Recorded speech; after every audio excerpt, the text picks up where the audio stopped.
नमस्कार, कैसे हैं आप लोग। आशा है अच्छे होंगे। आइए कैलकुलेशन के जादू में तीसरे टॉपिक पर या नेक्स्ट टॉपिक पर हम लोग चलते हैं। आज का जो टॉपिक है वो वर्गमूल निकालने से है। कुछ ऐसे क्वेश्चन आ जाते हैं जिनका वर्गमूल निकालने के लिए पूछ लेता है, लेकिन वो डायरेक्ट पूर्ण वर्ग होते नहीं हैं और कुछ अलग तरीके का दे दिया जाता है। तो या तो उसको सॉल्व करके निकाला जाए, या तो एक स्पेशल ट्रिक है जिसकी मदद से हम लोग निकाल सकते हैं। जैसे ये लिखा हुआ है, मैंने ये कुछ क्वेश्चंस लिख दिए हैं, इसके वर्गमूल निकालने हैं हम लोगों को। वर्गमूल हम लोगों को निकालने हैं और वो भी क्विक निकालना है। तो मैं दोनों तरीका बता रहे, तो सॉल्व करके भी और वैसे भी। या इसी प्रश्न को कभी कभी ऐसे लिख देता है कि 7+2√10 का वर्गमूल ज्ञात करो, तो मैं पहले तो कैलकुलेट करके भी दिखा दे रहा हूं। जैसे इस क्वेश्चन को अगर हल करना है तो क्या करेंगे आप। लिखा हुआ है 7+2√10 का वर्गमूल। इसका मतलब मैंने इसको करनी में लिख दिया। क्या मैं इसे इस तरीके से लिख सकता हूं, 7 को 5+2 लिखा जा सकता है, +2, और यहां करनी में जो लिखा है 10 को 5 गुणे 2 लिख सकते हैं, तो 5 गुणे 2। अब इसको भी 5 को मैं √5 का होल स्क्वायर लिख सकता हूं, 2 को √2 का होल स्क्वायर लिख सकता हूं, प्लस ये 2 इंटू √5 और इंटू √2 ऐसे भी लिखा जा सकता है। और क्या किया जा सकता है, अब जरा देखिए, अगर हम इसकी तुलना कर लें तो a² + b² + 2ab के फॉर्म में आ गया। सूत्र हमारा होता था a प्लस बी का होल स्क्वायर बराबर a² + b² + 2ab, a² + b² + 2ab। ये हमारा फार्मूला हो जाता है। फार्मूले पर सेट किया जाए तो ये जो बन के आया हुआ है वो बन गया है √5 + √2 का होल स्क्वायर। ये होल स्क्वायर इस करनी को गायब कर देगा, तो बचा रहेगा केवल √5 + √2। ये हमारा आंसर हो जाएगा। अगर इन्होंने और कुछ आगे करने का प्रयास किया तो क्या कर सकते हैं, मैक्सिमम बहुत करेंगे, √5 का और √2 का मान रख देंगे। √5 और √2 का मान रख दिया जाएगा, बस, इससे ज्यादा नहीं हो सकता।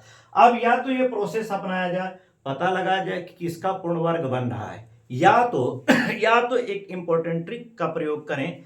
ट्रिक क्या प्रयोग करना है, एक बात महत्वपूर्ण है कि यहां पर ये 2 अगर नहीं रहेगा तो हम पूर्ण वर्ग बनाने में असमर्थ हो जाएंगे। तो इंपॉर्टेंट बात आपको ध्यान रखनी है कि ये 2 का इसके बाहर होना जरूरी है। उसके बाद जो ये संख्या है, ये वाली जो संख्या है बाहर की, इसे ऐसे 2 भागों में तोड़ दीजिए जिसका गुणा करने पर कड़ी के अंदर वाली संख्या आ जाए। जो बाहर संख्या है उसको ऐसे 2 भागों में तोड़ दीजिए कि गुणा करने पर अंदर वाली संख्या आ जाए, लेकिन 2 का बाहर होना आवश्यक है। अगर ऐसा है तो आपका काम खत्म हो चुका है। जैसे देखिए यहां पर इसका वही 5 और 2, 5 दूना 10 हो जाएगा। 5 और 2 लिखिए, और अगर चिन्ह प्लस बीच में है तो प्लस डाल दीजिए, दोनों में करनी लगाइए, आंसर हो जाएगा। आगे कुछ सोचने की जरूरत नहीं है। यहां पर जरा देखा जाए, 8, 2 हमारे पास पहले से ही है, 2 है ही, तो 8 को 15 के लिए 5 और 3, 5 3 8 हो जाएगा, यानी 5 लिखा जाए और 3 लिखा जाए। बीच में प्लस है, प्लस लगाया, इसमें करनी लगा दीजिए, इसमें करनी लगा दीजिए, ये आपका आंसर हो गया। ये आंसर हो जाएगा। यहां पर आप देख सकते हैं, ये माइनस चिन्ह से कोई मतलब नहीं, चिन्ह आएगा जैसा चिन्ह है चिन्ह लगा देंगे। 35 और 7 पूरे 35, 7 5 12, यानी 7 और 5 आएगा। बीच में चिन्ह माइनस है तो माइनस लगा दिया।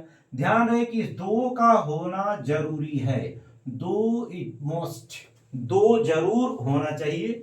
अब 2 यहां भी है, तो 9 छके 54, 9 और 6 15, बिल्कुल 9 आ गया और -6 आ जाएगा, करनी लगा दीजिए। हालांकि आप इसको चाहें तो 9 को 3 - √6 भी लिख सकते हैं। दोनों में से कोई भी आंसर दिया जा सकता है, ये भी दिया जा सकता है, ये भी दिया जा सकता है। इसमें क्या किया जाए, इसमें जरा समझिएगा, यहाँ पर आपका 6 है, जबकि हमको चाहिए क्या, 2 चाहिए होगा। तो एक काम करते हैं, क्या हम इसे ऐसे लिख सकते हैं, 2 × 3 और अंडर रूट यहाँ पर है 7, इस 3 को अंदर ले जाएंगे तो आप लिख सकते हैं √16 + 2, और ये 3 3 9 अंदर जाएगा, 9 × 7 हो जाएगा।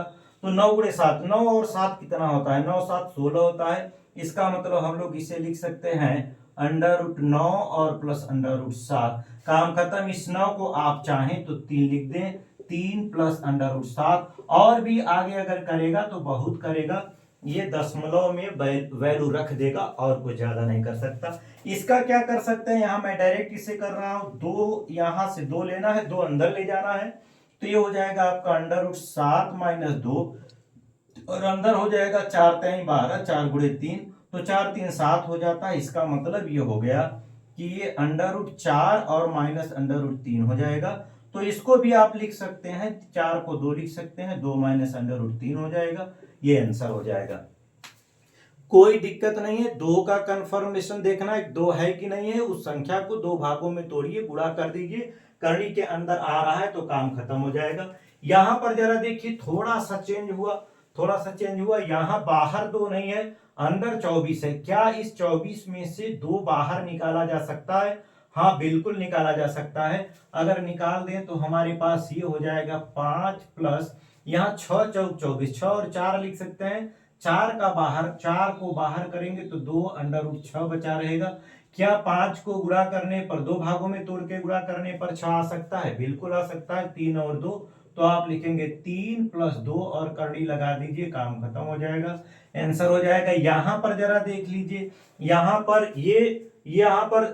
160 है, क्या मैं इसे ऐसे लिख सकता हूं, 13 और प्लस यहां पर अंडर रूट जो 160 है, इसे हम लोग लिख सकते हैं 4 × 40, 4 यानी 3, 2 तो बाहर चाहिए ही चाहिए, तो ये अंडर रूट हो जाएगा 13 + 2 अंडर रूट 40, 2 √40, क्या 8 5 13, 8 5 13, 8 5 40, बिल्कुल 8 और 5 हो सकता है, प्लस है तो प्लस लगाया, करनी लगा दीजिए, आंसर हो जाएगा।